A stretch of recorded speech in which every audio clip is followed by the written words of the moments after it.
Muy buenas noches, espero que se encuentren bien. Mucho gusto. Bueno, mi nombre es Sebastián Cordero. Voy a estar brindándoles la clase de finanzas públicas y corporativas en estas 5 sesiones que tenemos, 6 sesiones que tenemos próximas. Les doy la bienvenida a todos. Pues vamos a empezar justamente con una breve introducción de lo que son las finanzas públicas y corporativas.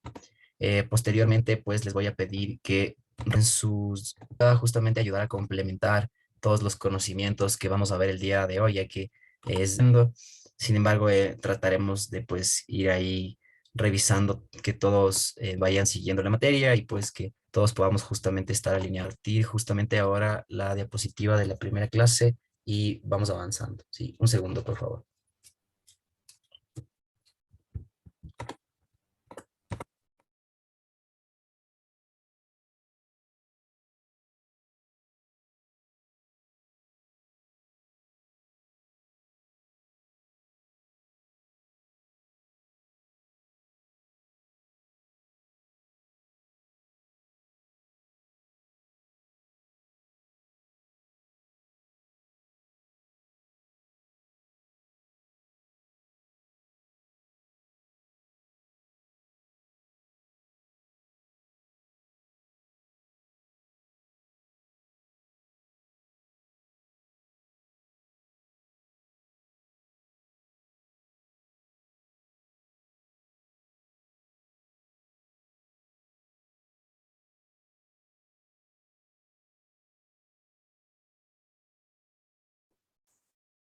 Listo, permítame, se está justamente abriendo ahora. Algo pasó con mi internet.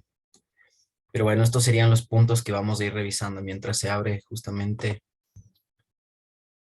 Vamos a hablar el día de hoy sobre los aspectos conceptuales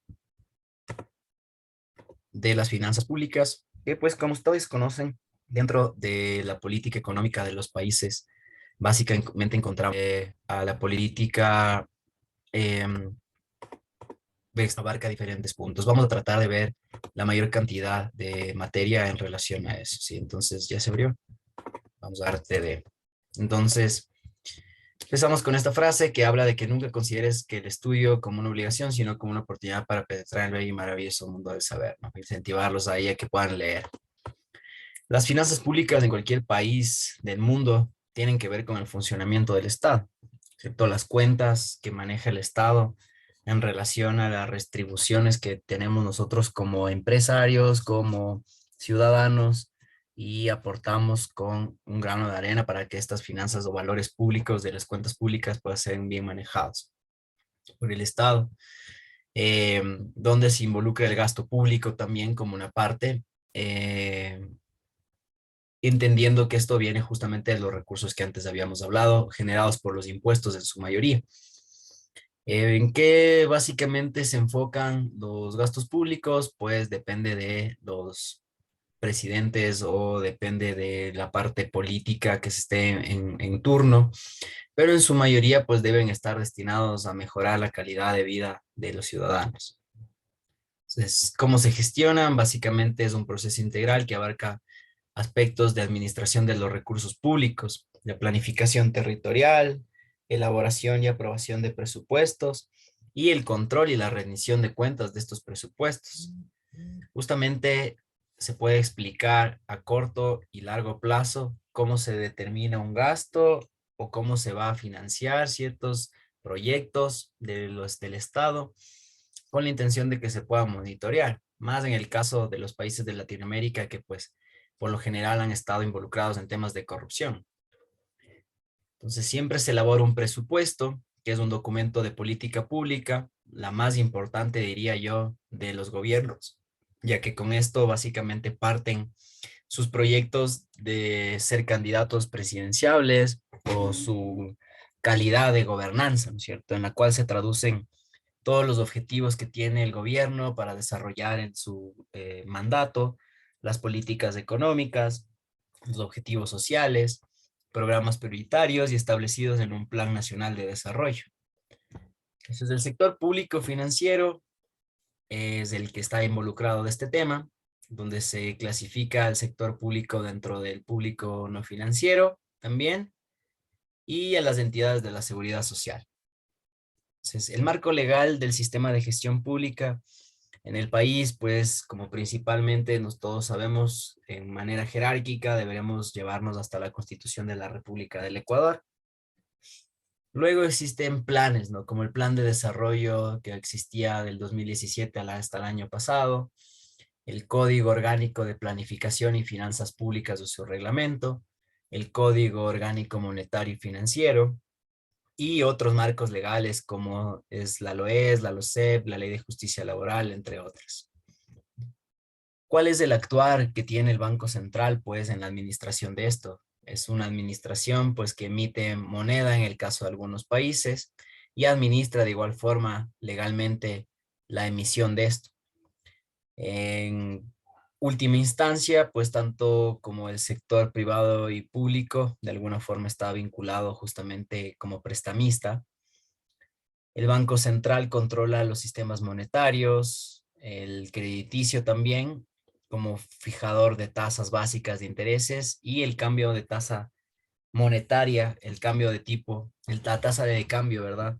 Que le conocemos cuando tenemos países que tienen dentro de su sistema monetario su propia moneda y la devalúan o la aprecian en relación a los mercados internacionales, a las monedas internacionales. El Banco Central, pues, se creó en 1927 como resultado de la misión Kenmer. Desde su nacimiento hasta el año 2020, pues ha sido el encargado de la emisión de la moneda ecuatoriana como sucre, que pues cambió justamente a mediados de los años 2000 a un proceso de dolarización, donde sus funciones disminuyeron dramáticamente, aunque se mantiene como el ente regulador de políticas monetarias del país, conservando así su parcialmente soberanía. ¿Qué pasó? Pues en la crisis financiera del 2000, básicamente hablamos de que la Agencia de Garantía de Depósitos AGD para la regulación y control del sistema bancario, pues fue creada en este año y en este mismo año el Filambanco, uno de los bancos más importantes del Ecuador, fue intervenido por esta superintendencia y la AGD. En el año 2000 se da la dolarización, 8 años después de que se incautaron los bienes a estas familias dueñas del Filambanco. Existió el congelamiento, ¿no es cierto?, de todos los depósitos de los ecuatorianos y existió un cambio o un sistema cambiario ecuatoriano que pues devaluaba demasiado a la moneda, ¿no? El Banco de Desarrollo del Ecuador es un banco público encargado de financiar los servicios públicos, proyectos de inversión, infraestructuras.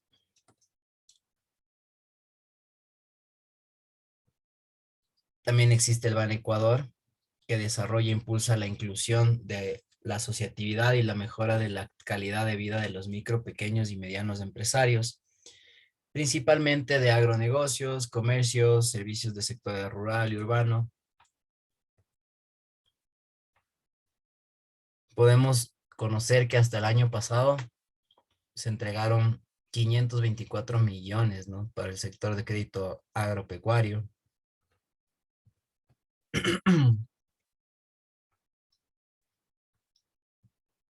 Podemos identificar que el Ban Ecuador también ha entregado crédito a emprendedores. Tenemos el BIES, que es propiedad del Instituto Ecuatoriano de Seguridad Social, que presta servicios financieros, ¿verdad?, a sus afiliados. Una cartera superior de 18.000 millones de dólares y una rentabilidad promedio del 8% convierten al BIES en una de las entidades financieras más sólidas del Ecuador. Por ejemplo, este banco desembolsó 51 millones en préstamos quirografarios emergentes durante la crisis sanitaria para beneficio de 82.000 personas. Sin embargo, claro, si alguien conoce el caso del BIES más a profundidad, se sabe que existe una cartera vencida de más del 80%. No se ha podido cobrar. Es decir, no sé qué tan sólida pueda llegar a ser después de que no se ejecute una cobranza efectiva, ¿no? Existe la Corporación Financiera Nacional, que es la CFN, que pues de igual forma ha tratado de ayudar al desarrollo de sectores productivos y estratégicos del Ecuador, solventando múltiples servicios financieros, ¿no? Y no financieros alineados a políticas públicas.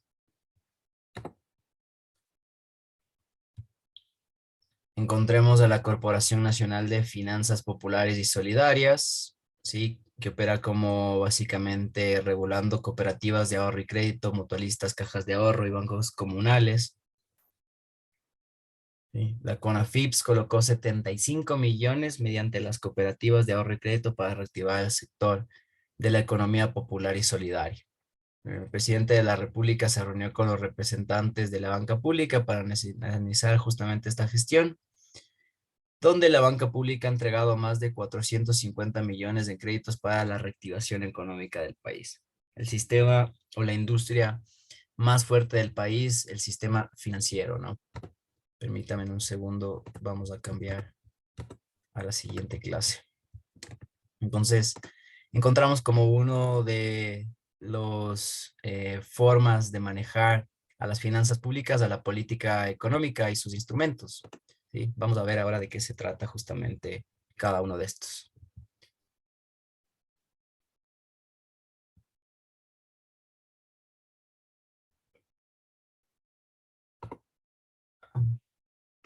Ahí se debe estar compartiendo.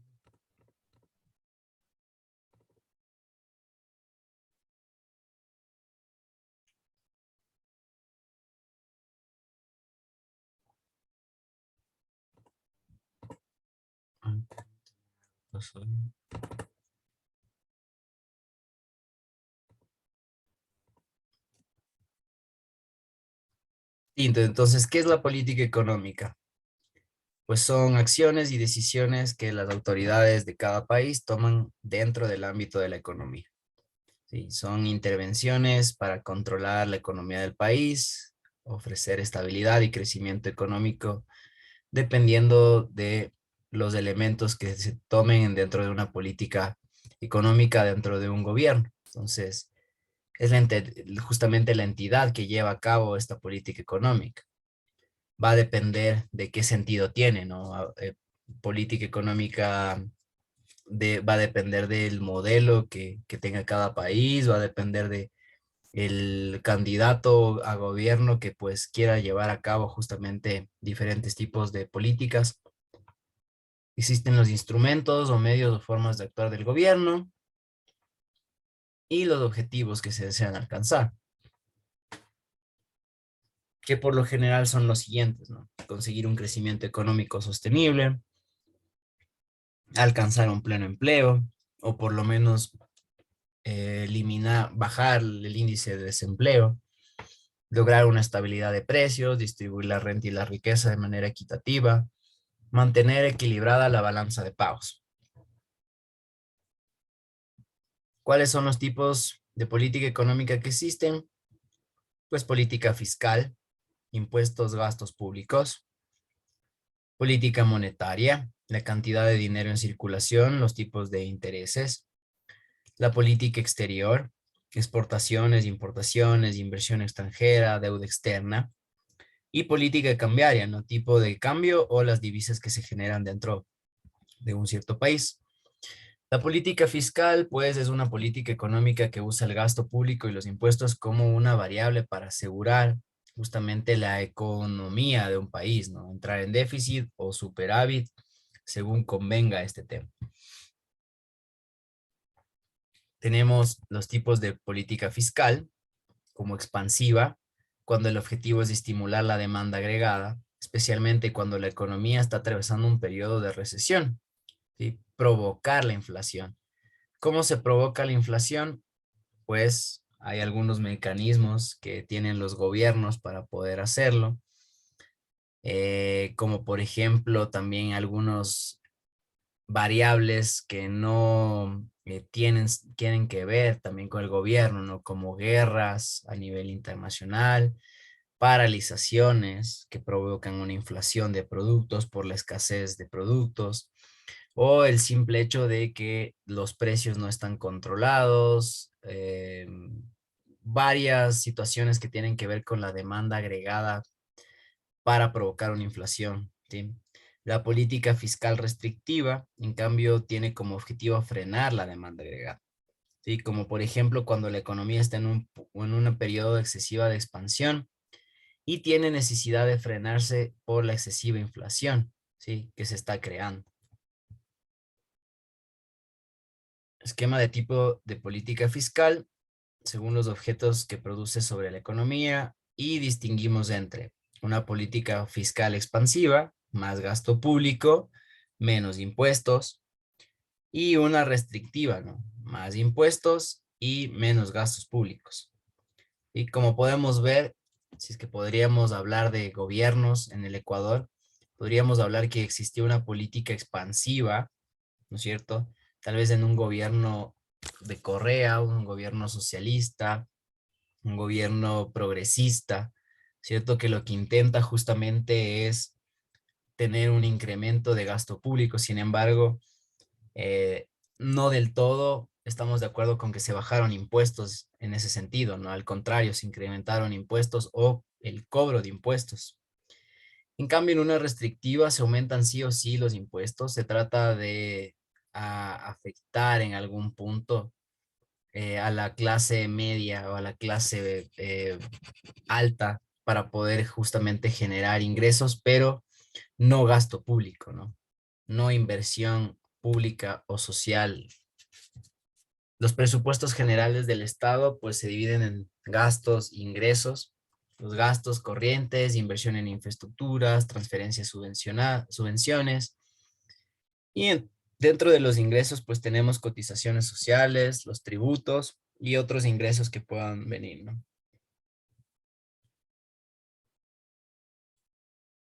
La emisión de la deuda pública cuando los ingresos son menores que los gastos.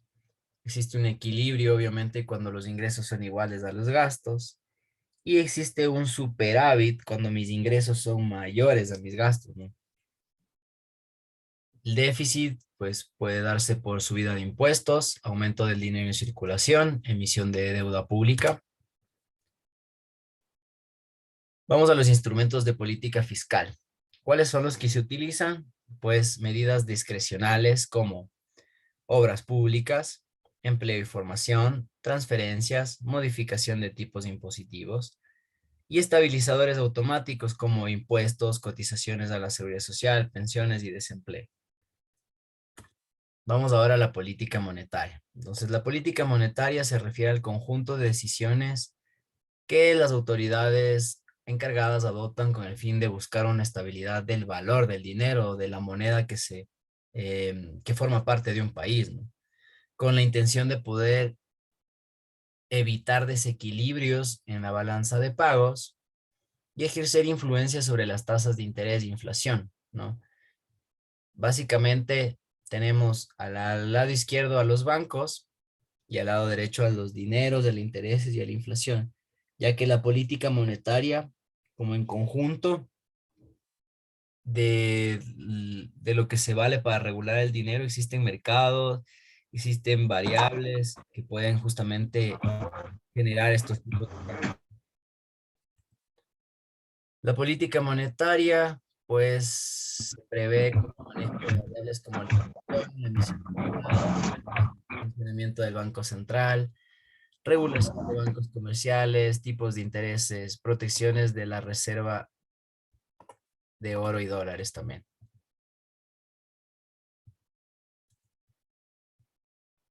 A ver, básicamente el objetivo fundamental es que cualquier banco central pueda mantener la estabilidad de los precios y el tipo de cambio, ¿sí? La economía se desacelera cuando tratan de relanzar bajando los tipos de intereses, impulsando la inversión y con ello el crecimiento. La economía crece a un ritmo excesivamente elevado cuando tratan de frenarla un poco para evitar que surjan tensiones inflacionarias que terminen por afectarle muy negativamente, ¿sí? Por eso se aumentan los tipos de intereses. Todo en beneficio del sistema financiero, diría yo, ya que a través de la base monetaria existen operaciones de mercado abierto, existen todo el tema de los tipos de intereses. Entonces, tenemos de igual forma tipos de política monetaria. Tenemos la política monetaria expansiva, con la intención de aumentar la cantidad de dinero, ¿sí? Poner más dinero en circulación. Esto con la idea de reducir la tasa de interés para hacer más atractivos los préstamos bancarios, ¿sí? Si es que la tasa de interés es más baja, lo que yo hago es pedir un crédito al banco sí o sí. Y esto se logra aumentando la cantidad de dinero que está circulando en un país. La compra de deuda pública, de igual forma, para aportar dinero al mercado. Política monetaria restrictiva, en cambio es lo contrario, una disminución de la oferta monetaria, subida del tipo de redescuento, es decir, subir el tipo de cambio, volverlo más caro. La venta de deuda pública a las entidades financieras también es otro método.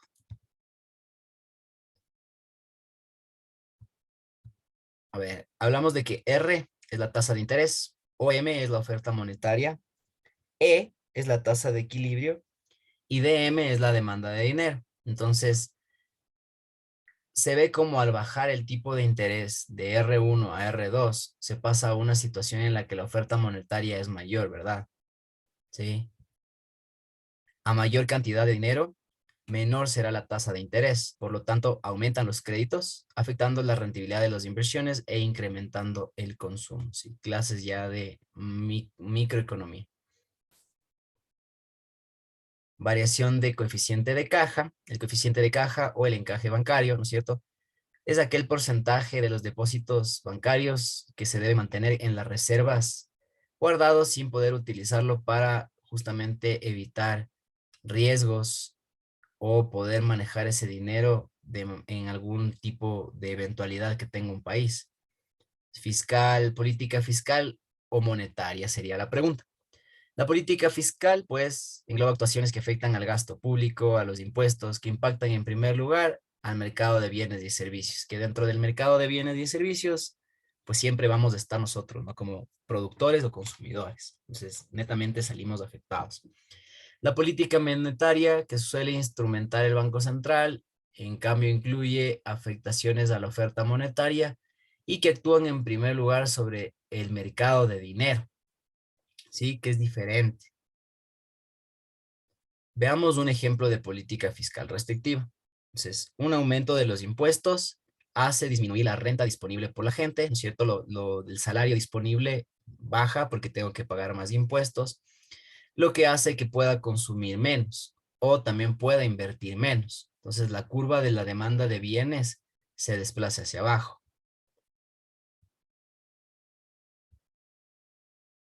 En cuanto a la política exterior, pues básicamente va a depender de la intervención de que el Estado quiera vincularse, ¿no es cierto?, con otros países y va a depender de este tipo de instrumentos. Unilaterales, cuando las normas y regulaciones establecidas autónomamente por un Estado tienen un carácter fiscal o un carácter no fiscal. Tenemos convencionales, cuando son instrumentos jurídicos, comerciales suscritos con uno o varios países. Tenemos, por ejemplo, dentro de estos, aranceles, subsidios, cuotas a la importación y restricciones voluntarias a la exportación, requisitos de contenido nacional, políticas antidumping, administrativas, tratados de libre comercio, tratados de integración, acuerdos preferenciales, convenios sobre productos básicos de exportación. Vamos a hablar de la política cambiaria, que en cambio esta atiende el comportamiento de la tasa de cambio dentro de los países que básicamente producen su mismo dinero. Entonces, la escasez de dólares, en este caso del Ecuador o cualquier otra divisa o moneda, hace que cada vez sea más caro, ¿no es cierto? Cuando hay escasez de dinero, se los hace más caro. Esto beneficia a los exportadores. ¿Por qué beneficia a los exportadores? Básicamente, lo que está haciendo es encarecer sus productos, ¿cierto? Por lo tanto, el gobierno debería sacar dólares a circulación, como vimos en la política monetaria. Cuando hay muchos más dólares en circulación, por el contrario, estos se cotizan más baratos y eso beneficia en cambio a los importadores, que compran dólares para comprar productos en el extranjero. ¿cierto? O pueden, gracias a la devaluación o el poder de la moneda que es más fuerte, comprar productos más baratos en el extranjero, por así decirlo. Es decir, en este caso, el gobierno debería retirar dólares de circulación para equilibrar el tipo de cambio. En el caso nuestro, al ser dolarizados, no podemos manejar una política cambiaria. El tipo de cambio real que se compra con cantidades de dinero, si algo cuesta, por ejemplo, $100 en Estados Unidos y eso mismo cuesta 800 pesos en Colombia o la moneda nacional que sea, el tipo de cambio real es de 8 veces a 1, ¿no? La diferencia entre el tipo de cambio real y el tipo de cambio nominal depende de las acciones del Estado que compra o vende dólares. Tipos de cambios. Los países en su manejo del tipo de cambio pueden seguir tres líneas de actuación. Tipos de cambios flexibles, tipos de cambios fijos o tipos de cambios mixtos. Los de cambio flexible básicamente es cuando el Banco Central no interviene en la fijación del tipo de cambio, dejando que se regule por la ley de la oferta y la demanda, que sea el mercado, por así decirlo, que a lo largo del tiempo sea quien lo regularice. Si el Banco Central no interviene en ningún momento, se habla de una flotación limpia. El propio tipo de cambio se encargará de ir corrigiendo los déficits o superávits de balanza comercial que pueden ir surgiendo. Por ejemplo, si hay déficit, quiere decir que se exporta menos de lo que se importa. Luego la demanda de la moneda nacional será débil y este irá perdiendo su valor. Su tipo de cambio se deprecia, ¿verdad? Esto hará que las importaciones vayan creciendo, encareciéndose y las exportaciones se hagan más competitivas.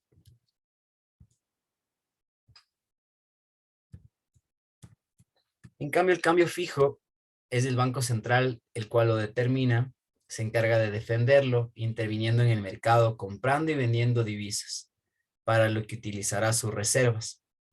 Si el tipo de cambio tiende a apreciarse, venderá su moneda, es decir, se compran divisas, y tratando de aumentar la oferta de su moneda y evitar que el tipo de cambio aumente.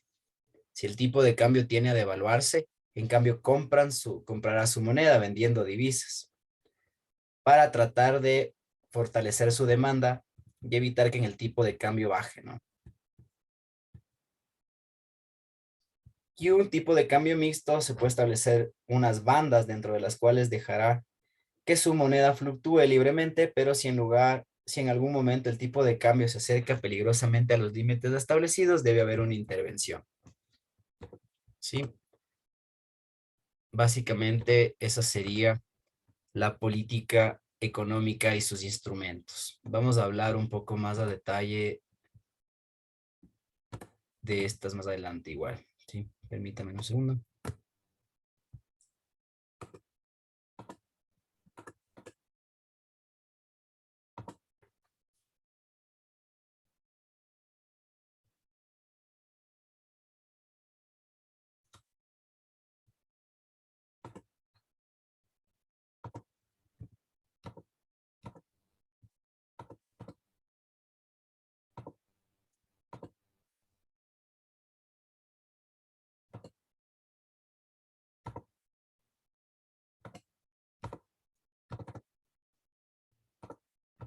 Listo, vamos a ver ahora la aplicación práctica de la política fiscal.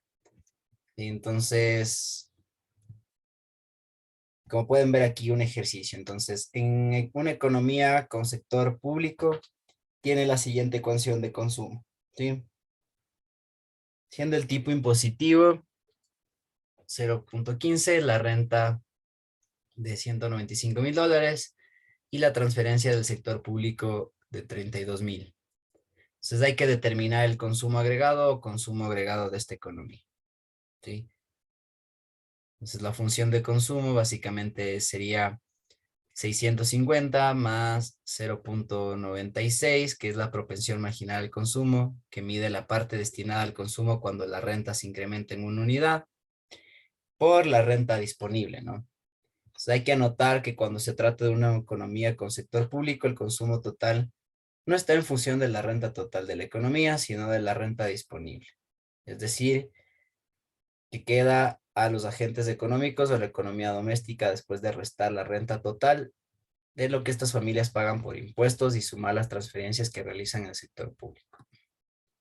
Y entonces, basándonos en esta fórmula y reemplazándola en la ecuación que teníamos, ¿cierto? Podemos justamente encontrar que el consumo agregado de esta economía son 190.970.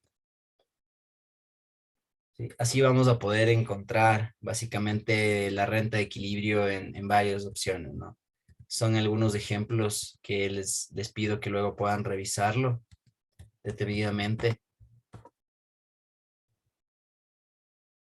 No nos vamos a adentrar tanto en eso porque es un poco ya más, una clase más de economía, diría yo, que de finanzas, ¿sí? Pero quiero demostrarles como que un poco más que nada la parte práctica de estas políticas que vimos. Ahora vamos a ver la aplicación práctica de la política monetaria, de la política exterior. Abro eso.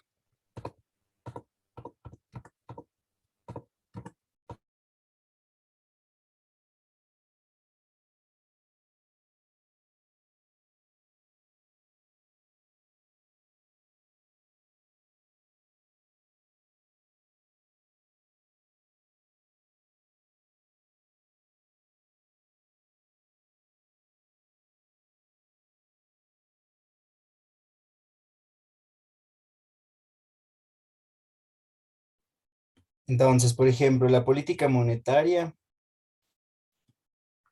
lo vamos a ver como un ejercicio ahora. ¿Sí? En una economía, la base monetaria son $200.000. Es el pasivo del Banco Central y es la cantidad de billetes y monedas que emite el Banco Central de determinado país. Existe una reserva legal que debe ser el 40%, la relación efectivo de depósitos 2.6 con la siguiente información. Entonces, el multiplicador monetario y el multiplicador bancario, las variables de medios de pago, relación efectivo de depósitos, depósitos a la vista, reservas respectivamente. Si los bancos deciden aumentar la reserva en 0.20, tenemos reserva en exceso, entonces se debe recalcular las variables.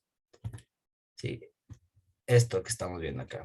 Entonces, los bancos comerciales deben tener 40 centavos por cada dólar en reservas, eso es lo que nos está diciendo, ¿no?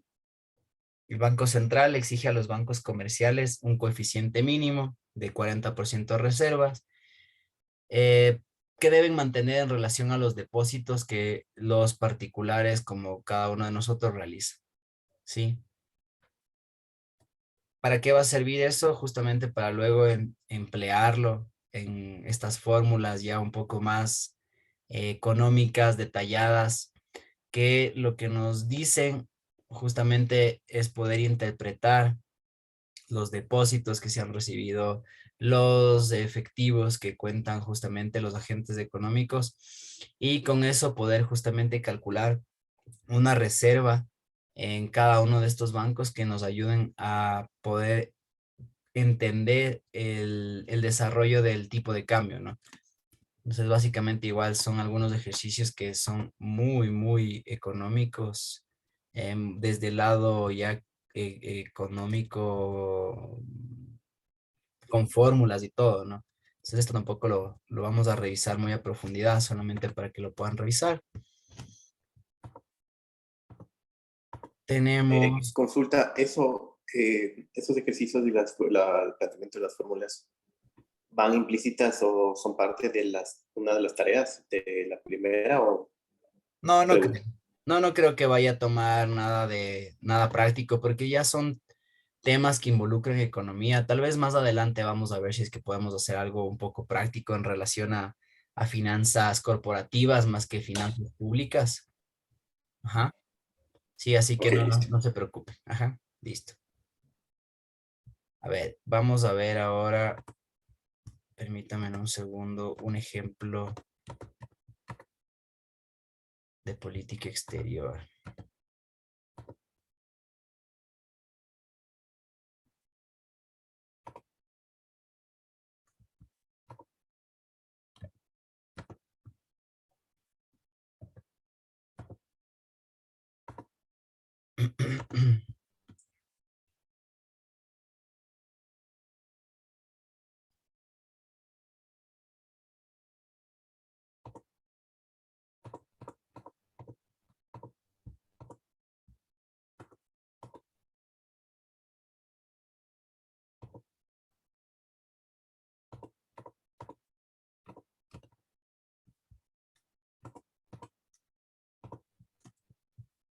Entonces, por ejemplo, en la política exterior, como habíamos visto, están involucradas las exportaciones y las importaciones de productos o servicios.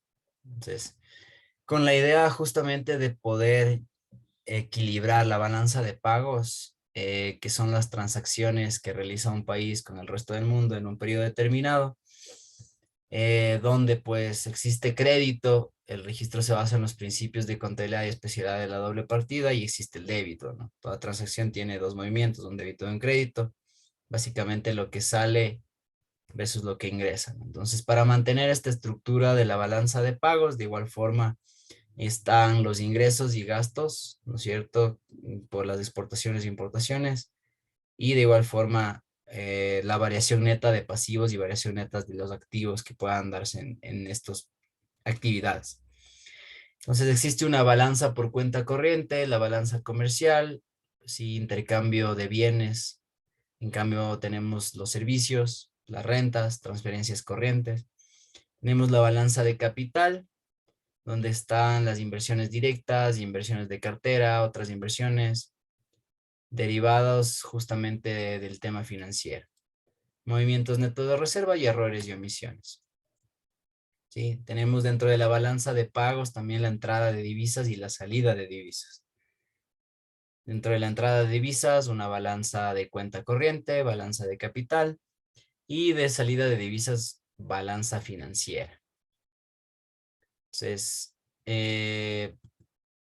con la idea, vamos a ver, eso, con la idea justamente de que podamos entender si existe un déficit o cómo poder financiar la economía del país, se hace este tipo de análisis, ¿no? En una cuenta corriente, cuánto se exportó, cuánto se importó y podemos saber si es que existe un déficit o un superávit comercial en cierto tipo de industria o en general, ¿no?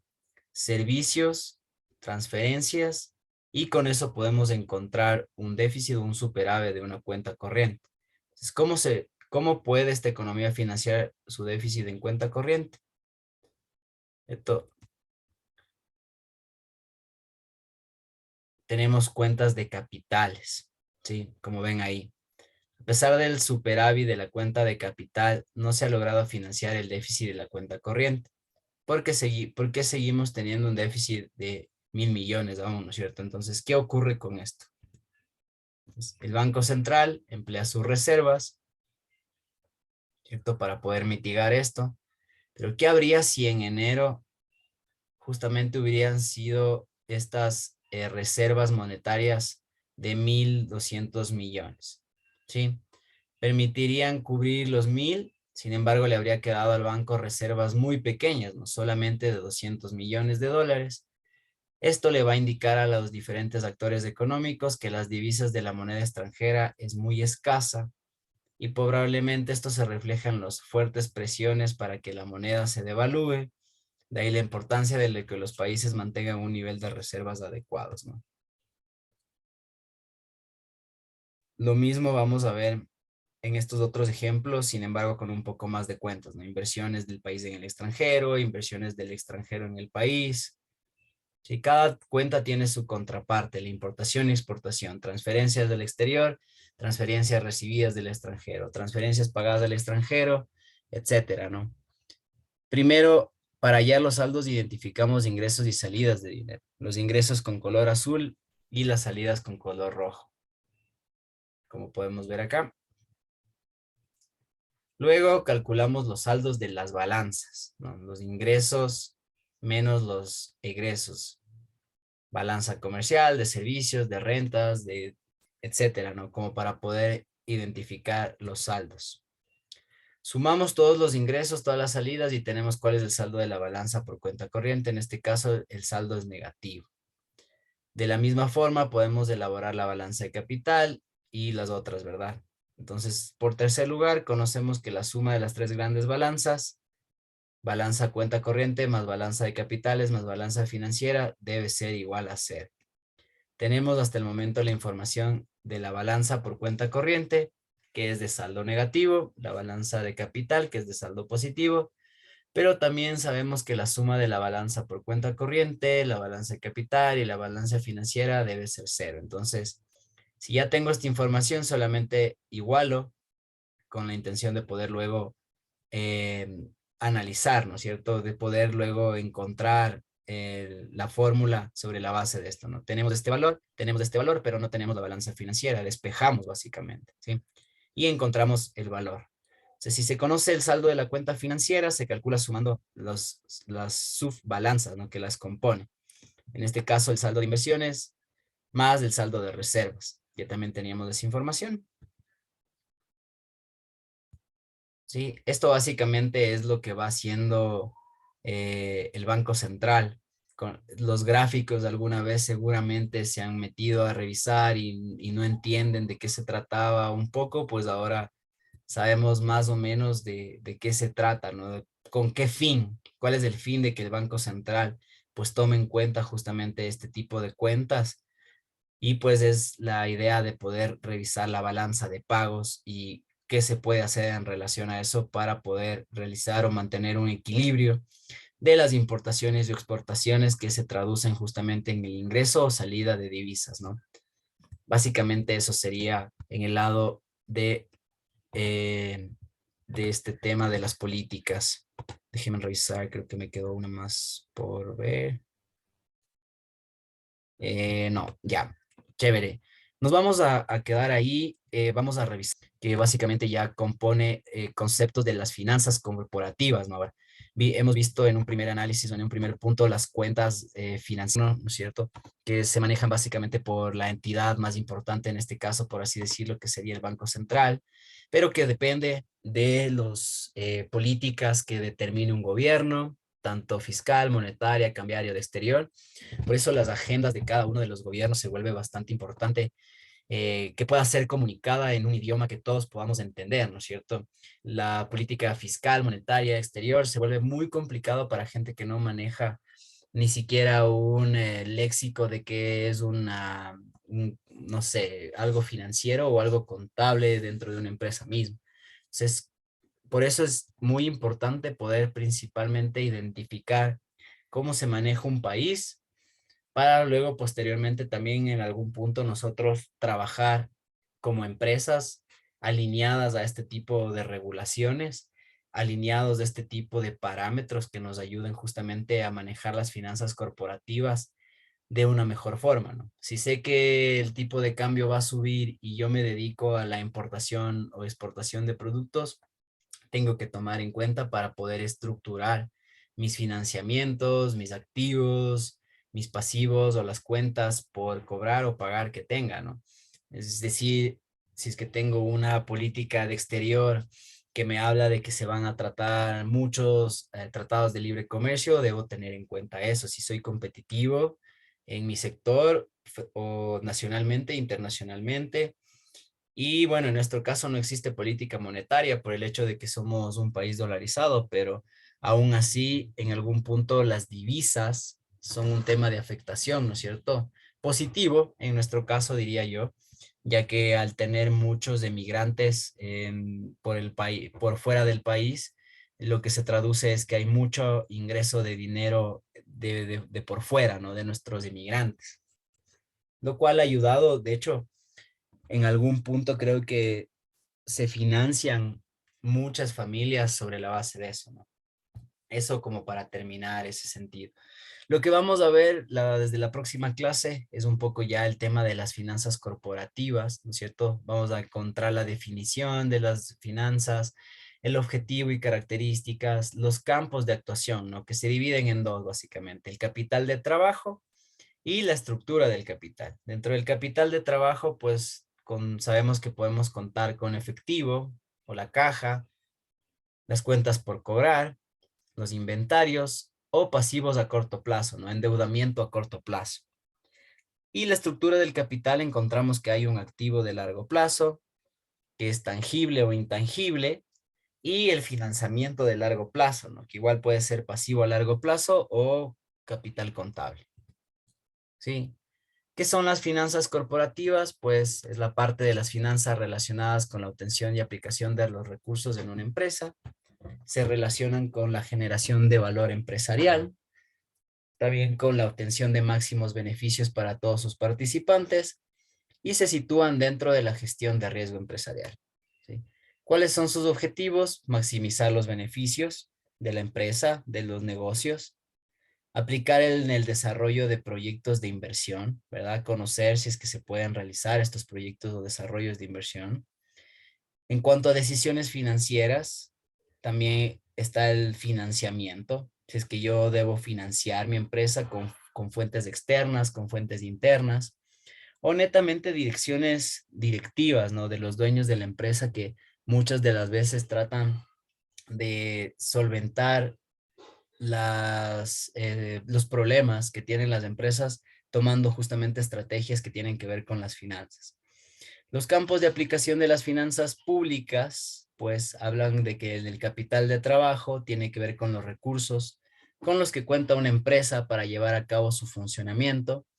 El capital de trabajo neto, en cambio, es la diferencia entre el activo a corto plazo y el pasivo a corto plazo. Es una medida de liquidez de la empresa, ¿verdad? Lo que conocemos como fondo de maniobra también, que se pueden identificar también estos indicadores de liquidez, ¿no es cierto? Como la prueba ácida en algún punto para poder entender qué tan líquida es mi empresa. Una estructura de capital, en cambio, incluye la mezcla del pasivo y el capital contable, ¿sí? ¿Qué es el capital de trabajo? Pues es el dinero que la empresa necesita para mantener sus actividades, para poder cubrir sus operaciones diarias, para poder cubrir sus cuentas a corto plazo o sus deudas más urgentes para que pueda operar la empresa, ¿no es cierto? Se definen también como fondo de operaciones, fondo de maniobra, fondo de rotación, capital de rotación, fondo de trabajo, capital circulante, capital corriente, o NOF, ¿no? Necesidades de operación de fondos. ¿Qué es el capital de trabajo neto? Pues es una medida de liquidez que ocupa la empresa. Esta se define como la diferencia entre el activo corriente y el pasivo corriente.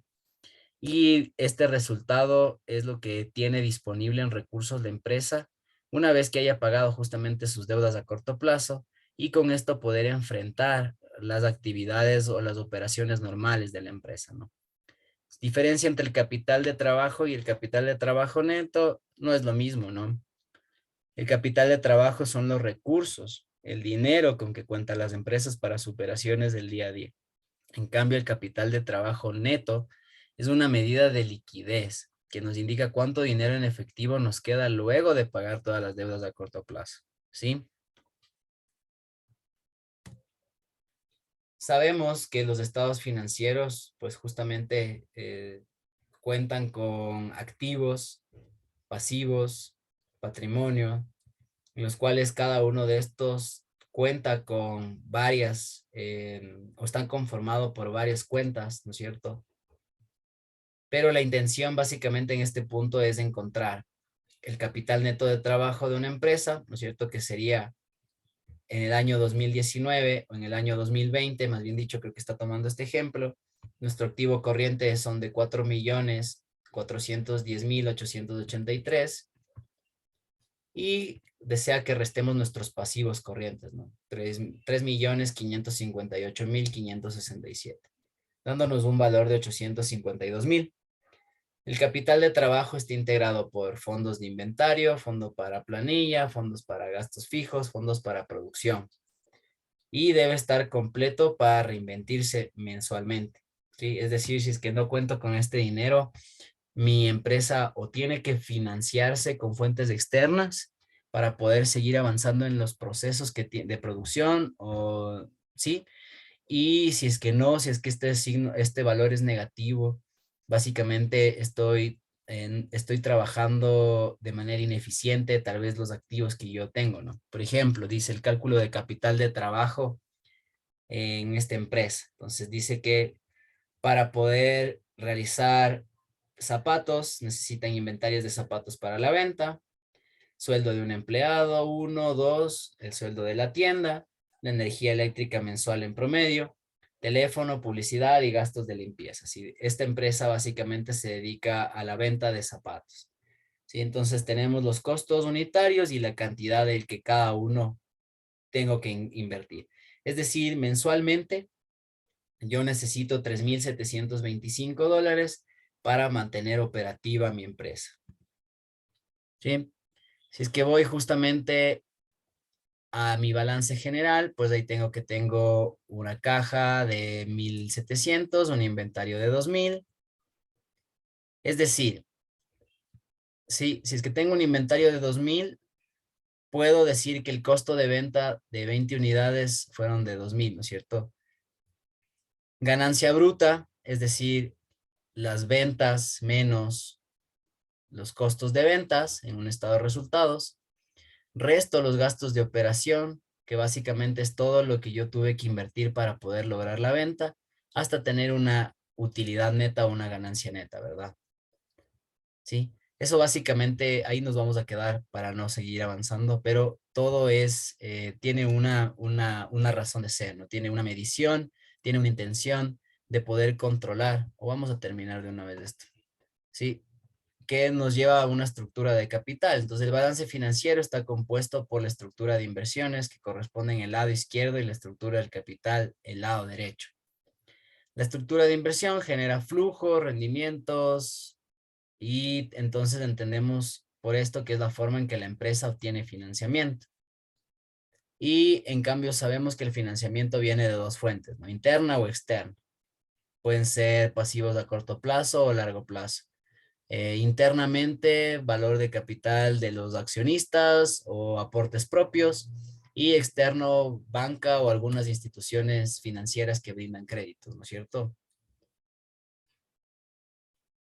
Entonces aquí básicamente estamos diciendo que María quiere ponerse un micromercado y tiene que llegar justamente a pedir un préstamo, ¿no? Tiene una inversión, una rentabilidad y una ganancia, ¿no? En este caso, pues lo que está haciendo es financiarse 120,000 con sus fondos propios y 120,000 ha solicitado un fondo, ¿no? O un crédito a alguna institución financiera para poder llegar a esto. Ella dice que quiere justamente el 15, el 20, le van a pedir el 20% de rentabilidad de esto. Son 24,000. Es decir, para la rentabilidad que ella había solicitado, ¿no es cierto?, del 15%, es decir, tenía una ganancia, ¿no es cierto?, una ganancia esperada de $36,000, menos lo que le ha costado tal vez en algún punto llevar a cabo esta inversión o llegar a cabo esto, tiene una ganancia de 12,000, ¿no es cierto? Una diferencia justamente entre el uno y el otro de $12,000. Si invierte con el 15% o si es que invierte con el 20%, ¿cuál será la mejor alternativa? ¿Cierto? Básicamente eso es lo que queríamos ver. El apalancamiento financiero, pues justamente trabaja así, ¿no? Aumentar el capital disponible para invertir con dinero prestado, pero así como aumenta el rendimiento, podría aumentar las pérdidas también, ¿no? Un negocio que no llega a funcionar, ¿sí? Si es que tengo una inversión yo solo de 240,000, ¿no es cierto? Que pido la mitad al banco, más lo que tengo que pagar de gastos de intereses y todo, pues ya estaríamos viendo que la persona llega a un punto de pérdida, ¿no? No está ganando. Depende de cómo se utilice el financiamiento, diría yo. Por eso es importante justo manejar un poco de conocimientos en las finanzas para poder estructurar bien desde qué punto las finanzas o las fuentes de financiamiento nos pueden ayudar a crecer, ¿sí? Tanto en lo personal como en lo laboral o como empresa, ¿no? Las fondos o las fuentes de financiamiento siempre tienen que darnos utilidades mayores y que ese activo que estamos haciéndonos cargo a corto o largo plazo nos pueda ayudar a incrementar el valor de nuestra empresa. Listo, eso sería por hoy, toda la clase. Espero que haya sido bastante buena y nos veremos la próxima semana. Les agradezco mucho por su tiempo. Gracias. Ingeniero, ¿puedo hacerle una pregunta, por favor? Y claro, Mire, con respecto al taller número 2, que es la primera tarea que debemos desarrollar, No sé si en la plataforma está cargada con fecha 11 de mayo del 2021.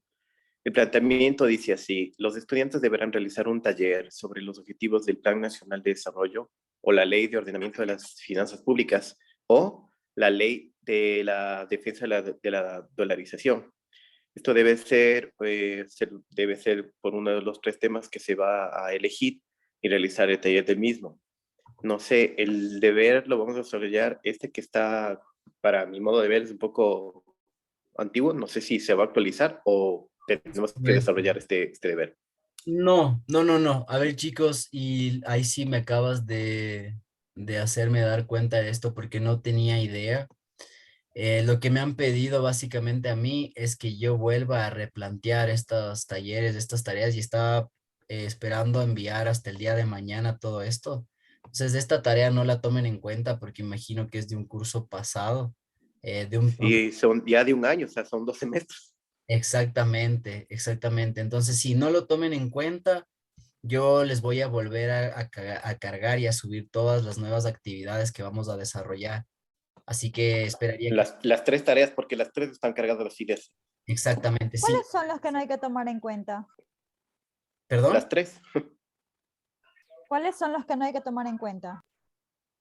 Las tres, exactamente. Ninguna de estas actividades las tomen en cuenta, aún no las realicen, ¿no? Por ejemplo, Ya, listo. ajá, a mí aún me sale que esta lección se va a habilitar recién el 27 de julio, ¿no? La primera lección y el examen final el 2 de agosto.